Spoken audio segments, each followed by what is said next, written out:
할렐루야, 오늘도 좋은 날입니다. 요한복음 10장 1절에서 6절 말씀 묵상입니다.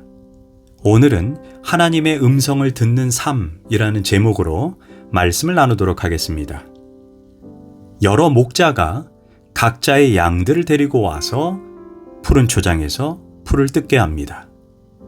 그런데 그 모습을 지켜보면 양들이 서로 섞여 있기 때문에 어떤 양이 어떤 목자의 양인지 겉으로만 봐서는 절대로 구분이 안 됩니다. 그러다가 저녁이 되면 목자들이 자신의 독특한 음성으로 자신의 양들의 이름을 불러냅니다. 3절, 양은 목자의 음성을 듣나니 그가 자기 양의 이름을 각각 불러내어 인도하느니라. 그런데 놀랍게도 양들이 자기 목자의 음성을 정확하게 듣고 찾아간다는 것입니다. 어떻게 무지하고 둔한 양들이 목자의 음성을 정확하게 실수 없이 분별할 수 있을까요? 그것은 아주 간단합니다. 그들이 목자의 음성을 아주 많이 듣게 됨으로 인해 친숙해졌기 때문입니다. 요한복음 10장 27절에 내 양은 내 음성을 들으며 나는 그들을 알며 그들은 나를 따르느니라. 또한 요한복음 10장 5절에서 타인의 음성은 알지 못하는 고로 타인을 따르지 아니하고 도리어 도망하느니라. 예수님은 목자와 양의 비유를 통해 하나님의 자녀는 하나님의 음성을 들어야 하고 특별히 하나님의 음성과 타인의 음성, 곧 사단의 음성을 분별할 수 있어야 한다고 말합니다. 그럼 어떻게 해야 우리가 하나님의 음성을 분별할 수 있을까요? 우리가 알다시피 누군가와 친해지려면 그와 함께 시간을 보내야 합니다. 어린 양이 목자의 음성을 익히기 위해서는 목자를 따라다니면서 목자의 음성을 듣고 익숙해지는 시간이 필요합니다. 어느 한순간에 이루어지는 것이 아닙니다.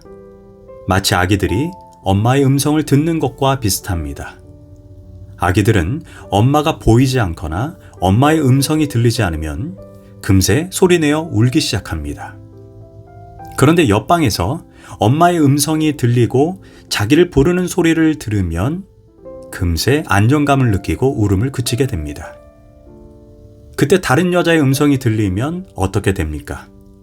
여전히 아기는 울음을 그치지 않습니다. 어떻게 아기가 엄마의 음성을 분별할 수 있을까요? 그것은 태어나면서부터 엄마의 음성을 계속해서 들었고 엄마의 사랑을 받아서 친밀해졌기 때문입니다. 우리도 하나님과 친밀해져야 합니다. 친밀해지면 그분의 음성을 알게 되고 분별하게 되는 것입니다.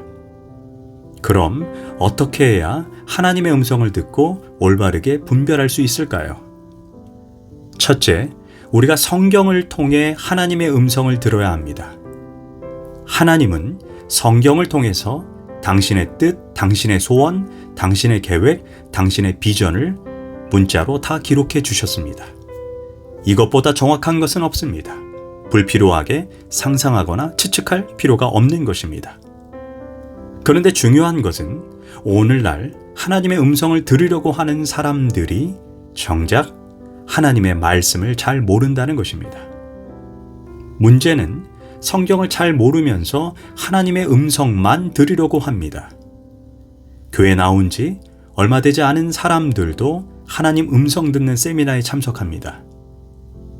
그러나 들린다고 무조건 받아들이면 인생이 망가지는 것입니다.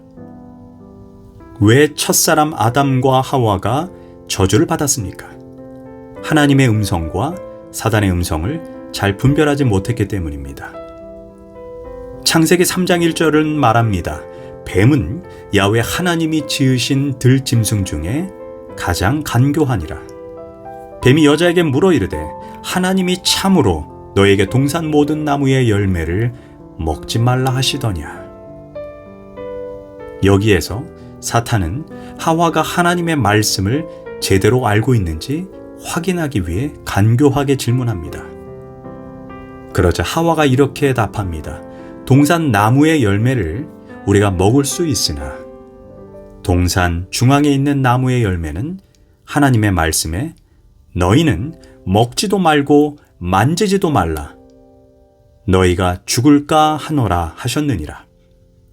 그런데 하와의 문제점은 말씀을 알고 있지만 정확하게 알지 못하고 있다는 것입니다. 하나님께서는 하와에게 단순히 선악과를 먹지 말라라고 명령했는데 하와는 선악과를 먹지도 말고 만지지도 말라라고 말씀하셨다라는 것입니다. 여기에서 만지지 말라는 말은 하와가 자신의 의견인 사족을 단 것입니다. 그리고 하나님은 선악과를 먹으면 정녕 죽으리라 라고 했는데 하와는 가정법을 쓰면서 죽을까 하노라 라고 답했습니다. 이는 죽을 수도 있고 죽지 않을 수도 있다는 표현입니다. 우리가 성경을 읽는 자세가 이러하다는 것입니다. 내용을 모르는 것이 아닙니다. 성경적 지식이 없는 것도 아닙니다. 문제는 건성건성 읽고 건성건성 듣고 정확히 알지 못한다는 것입니다. 결국 하와는 사단에게 미혹되어 선악과를 먹게 된다는 것입니다. 말씀을 알긴 알되 정확하지 않게 어중간히 알면 결국 사단의 음성과 하나님의 음성을 분별하지 못하게 되는 것입니다. 문제는 대부분의 신앙인들도 하와처럼 성경을 읽고 있다는 것입니다. 성경의 내용도 알고 지식도 있습니다. 하지만 성경을 정확히 알지는 못한다는 것입니다. 고로 하나님의 음성과 사단의 음성을 분별하지 못하고 혼미한 상태로 살아가는 것입니다. 이것이 신앙인의 위기입니다.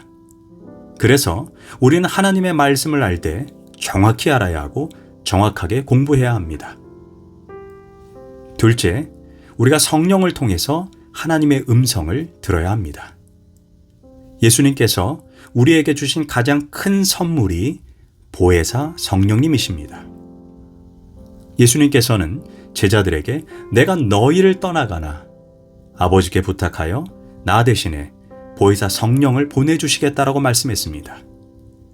그분은 너희와 함께 너희 속에 영원토록 너희를 떠나지 않을 것이라고 약속해 주셨습니다.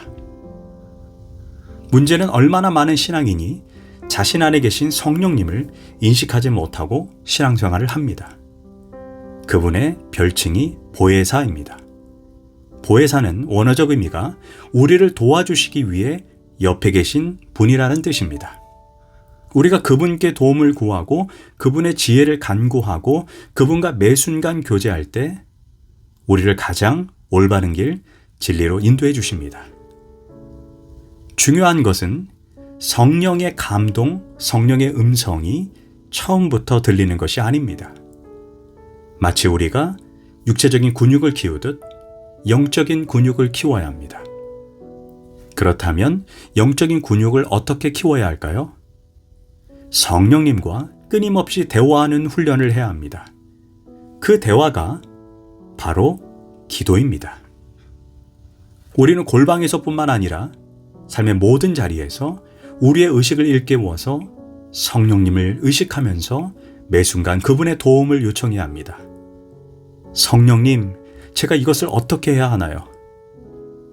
성령님, 제가 이 유혹을 어떻게 뿌리쳐야 합니까?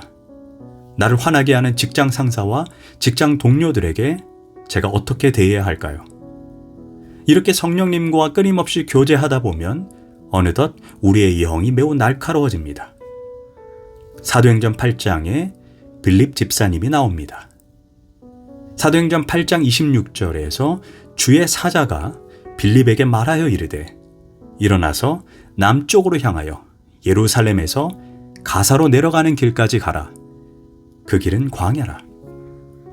빌립 집사는 골방에서뿐만 아니라 삶의 자리에서 성령님과 항시 깊은 사귐과 교제를 가졌습니다. 결국 성령의 음성에 순종한 결과 에티오피아의 국고를 맡은 내시를 회심시키게 됩니다. 더 놀라운 것은 에티오피아는 수단과 이집트 사이에 있는 나라로 중동 지방에 위치한 나라입니다. 그 지역에 있는 모든 나라는 전부 다 이슬람 지역이고 이슬람을 믿고 있는데 현재 에티오피아의 크리스천이 1억이 넘는 인구 중에 절반이나 되고 있다는 것입니다. 이게 어떻게 가능하겠습니까? 이는 빌립 집사가 2000년 전에 성령님의 음성에 순종한 결과 에티오피아의 내시를 통해 이루어진 회심의 역사입니다. 이처럼 우리는 말씀과 성령을 통해 하나님의 음성을 듣고 분별하는 훈련을 해야 합니다. 기도하겠습니다. 주님, 말씀을 통해 또 성령님을 통해 하나님의 음성을 민감하게 듣는 성도가 되게 하소서. 예수님의 이름으로 기도합니다. 아멘.